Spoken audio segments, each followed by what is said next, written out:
Imagine floating in the endless void of space. No oxygen, no water, temperatures that swing from blistering heat to bone-cracking cold. For any living creature, it's instant death. Or is it?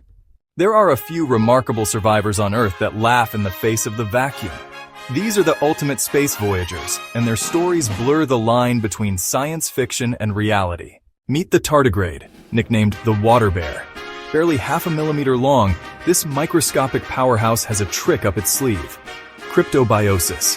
When conditions turn deadly, boiling water, freezing ice, crushing pressure, or even the vacuum of space, tardigrades shut down almost all biological activity, curling into a near indestructible ball. In 2007, scientists sent them into orbit on the European Space Agency's Photon M3 mission. They spent over a week exposed to raw space, radiation, vacuum, and all, and came back alive. Some even managed to reproduce afterward, unfazed by their cosmic vacation. But the water bear isn't alone. Some species of brine shrimp, the famous sea monkeys, can also enter a state of suspended animation, surviving extreme desiccation and radiation. Their embryos can stay dormant for years, then spring back to life when water returns, even after exposure to the harsh conditions of space.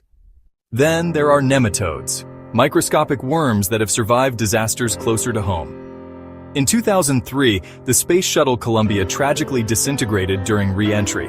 But when researchers sifted through the debris, they found nematodes alive in sealed canisters. These worms had endured the vacuum of space and the fiery breakup of the shuttle. Even some bacteria and lichens have joined the Cosmic Survivors Club. Species like Deinococcus radiodurans, often called Conan the bacterium, can endure radiation levels thousands of times higher than what would kill a human. In experiments on the International Space Station, lichens have survived 18 months outside the station's hull, photosynthesizing as if nothing happened. These creatures aren't just scientific curiosities. They're biological time capsules, giving us clues about life's resilience.